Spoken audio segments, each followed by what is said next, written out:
What's going on, everyone? Thought I'd share a little bit today on kind of the personal side about why I am so interested in the war in Ukraine, because it's probably not the reason that most people think.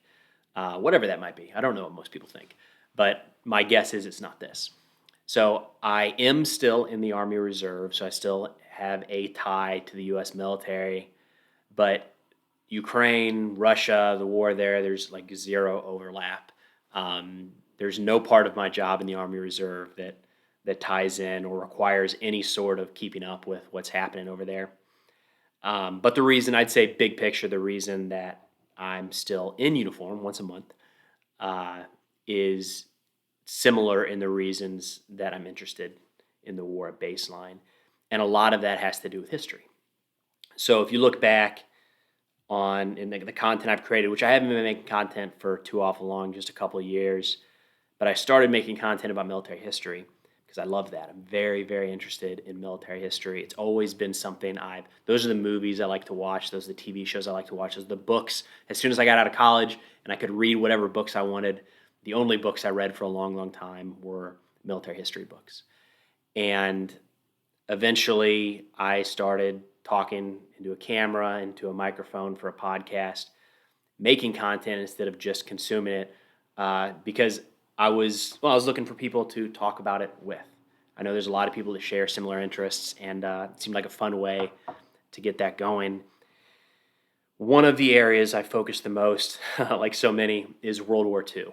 Very, very interested in all aspects of World War II. There's a daunting amount of information there, right? Like you could spend your entire life just studying the Pacific campaign, and you wouldn't scratch the surface. You could spend your entire life just studying the battles in and around Italy, and you wouldn't. I mean, you write multiple books, and you just scratch the surface. So it's a crazy amount of information out there. Um, but something that I've always kind of been interested in the back of my mind when it comes to specifically World War II, but it does tie in with all other conflicts, is what was it like living through that? And not the soldier's experience. I think a lot of movies and books, if you really dig into enough, you can start to piece together, little shards of what it might have been like, to land on Omaha Beach or Gold Beach or Juno Beach, or what it might have been like to come ashore at Saipan, things like that. But the home front doesn't get as much attention. And I've always kind of wondered admittedly, geez, banging things around here. Admittedly, given the option, I read more about the war than what's going on back at home when it comes to military history. But I've always been interested in what was it like for people trying to keep up with the war. When they were getting, for better or for worse, they didn't have Twitter and the internet, right? So they were getting reports from the battlefield quite a bit later than we are today.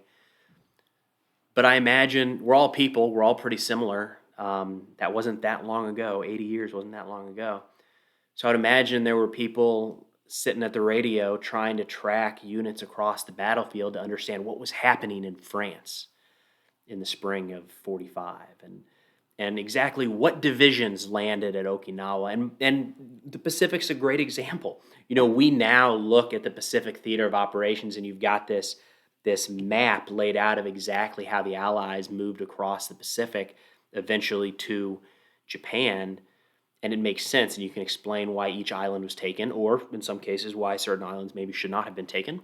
But they didn't know that living through it at the time. The people back home, especially trying to keep up with the war, they would have been guessing, what's the next island chain? And does it make sense to go to Iwo Jima, or what is Iwo Jima? And people would have been throwing out analysis and estimations left and right. And they would have had people on the radio talking about why they need to move through the Central Pacific instead of the Southern Pacific, and how the war is going to stop in the winter, and how, everything would have been debated. We look back now, and it's this perfect period of time. And I'm really focused on kind of the American experience. Just, it's easier for me to get my head around that, recognizing that it is just one very small piece of the overall conflict.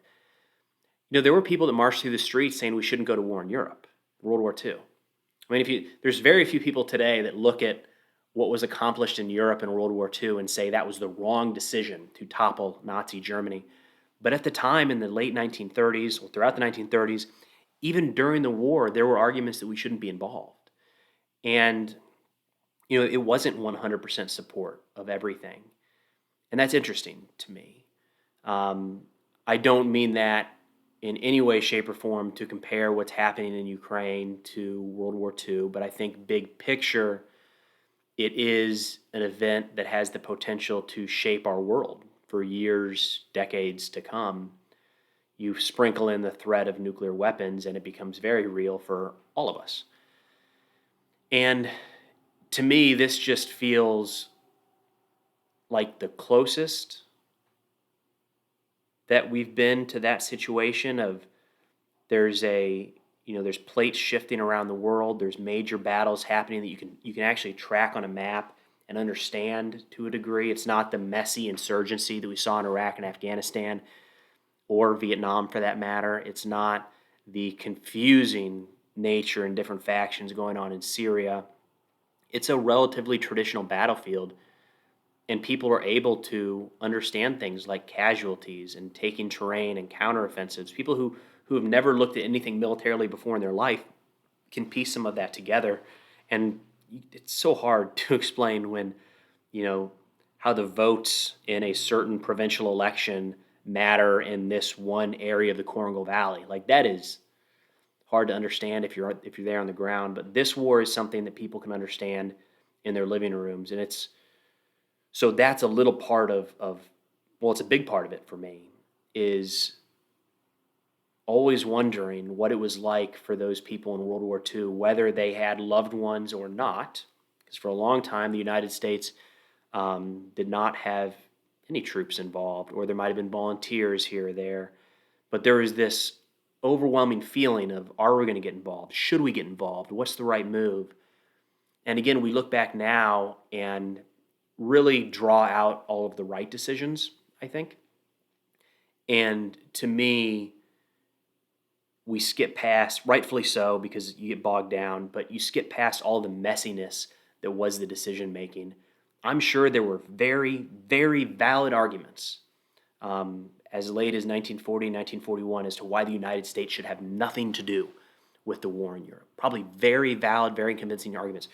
There were people saying, we have issues here at home in the United States we need to deal with. And they weren't wrong. And neither were the people that said we have to go over there and topple Hitler and Nazi Germany. So this whole mess of making war and what war means to everybody, and how what happens on the battlefield is shaped by what happens here domestically, and how many people are thinking about it or not thinking about it. How many people in the United States do you think were keeping up with the war in Europe in 1939 and 1940? I wonder what that number compares like today.